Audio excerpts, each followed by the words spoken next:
Hello everyone and welcome back. It's 2016. Happy New Year to everyone. Got some exciting things going out on the benches right now. And that's what we're going to do today. We're going to do a 2016 fall winter journey to my benches. So stay tuned. Alright, here we are, 2016 journey to my benches. This is the black pine that I got last year that we've gotten established into the pot. Check it out. I know it's established now because I did have some dieback here and there, and I've made some cuts to open up some areas in the top. You can see there's a little bit of dieback in the top, but it's been stabilized now and really decent sized trunk. Not sure exactly what direction we're going to go with this tree yet. So we're just going to let it go maybe one more year so we know it's fully recovered, and then we'll work on the styling of that one. And here's the red pine. Same thing. It's second year now in this pot, so I know it's established and everything's good to go. It's nice and solid in the pot.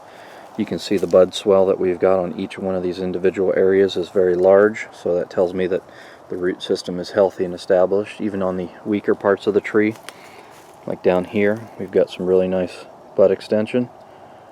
So this one will be ready for styling next year. I want to try to do something to push back budding down in further, because the branches on this thing are wildly out of proportion for the trunk. Next up is the Sharp's Pygmy. This is what she looks like naked. We're going to take this one in and shoot a video of it while it's naked, of some further pushing back the foliage mass and some more rounding of the crown. And we may even repot this one this year and put it in a pre-bonsai pot. So next up is the small trident maple we did the drastic restyling video on. I swear, damn squirrels busted off the lower branch, my main branch, and just left me this. I'm going to probably try to wire this flat and create that as the next extension. And if I can't do that, if you look up close here, there's a dormant bud right there, so we've got something to rebuild that lower branch this growing season. I was going to repot this tree this year, but I think I'm going to give it one more year to allow massive extension of that number one branch, and then we'll repot it next year and put it in a pre-bonsai pot, because it's been in that pot there for about 4 years now, maybe a little bit. Yeah, I think 3 or 4 years now. What we did last year, you can see it's healing very well. It's happy, it's healthy, it's doing good. The cut back here on the back side, we've got about that much healing as well on it, so we're good to go. Next up, let's go ahead and hop over here to the trident maple. It's doing well. For some reason the entire tree is dormant, with the exception of these little fine twigs. They're just holding on to their leaves for some reason, almost like they're refusing to go completely dormant. But yet the rest of the tree, if you look at it, with the exception of these little teeny weeny twigs back here, are still holding on to their green, but the rest of the tree is completely dormant. So that's kind of strange, even all the way up at the apex there. So never really seen that happen before, and I don't know what the deal is there, but we're January of 2016 now, so it should have gone fully dormant. Next up, and we're going to do a repotting video and get this sucker in a pre-bonsai pot, is the American elm. We got a lot of styling work to do on this thing. I'm probably not going to repot it and do the final styling video of this tree until it drops its leaves. What this tree does is it actually holds its leaves over winter to protect the growing buds from frost damage and cold damage.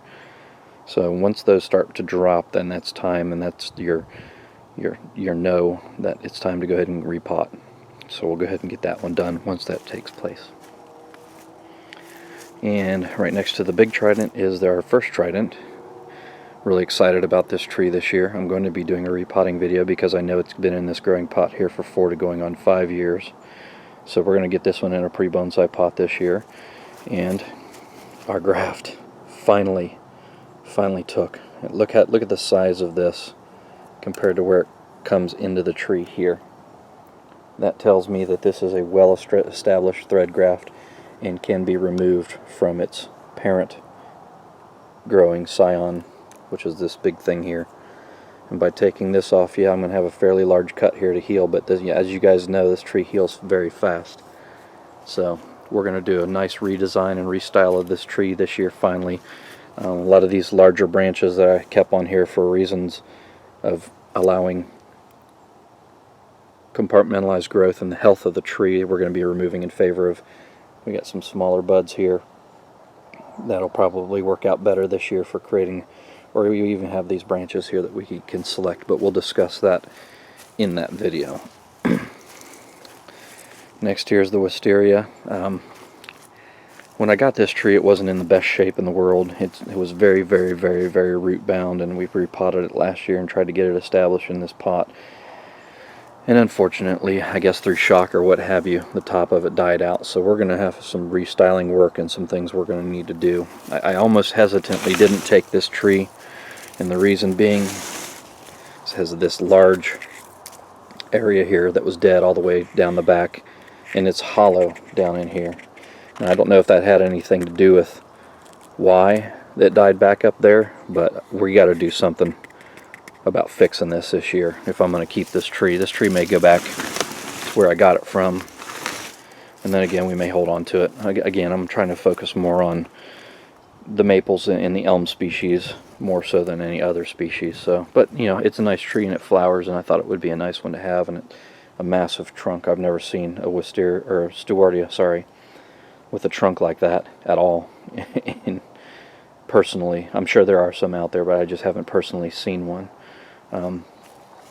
Just the four thoughts for now. I'm thinking about taking this clear back here, taking this clear back here, and just using these three to four as the new top, removing this one here completely as well, and that'll take us back down below where that hollow area is, and maybe we can do a better job of compartmentalizing and preventing rot in the tree. So we'll see what happens with that one.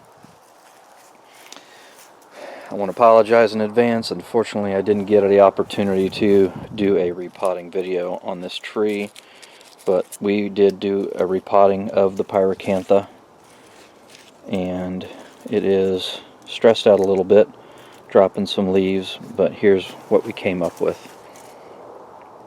And I think that I think it's a good pot for the tree. I think it's a good size for the tree.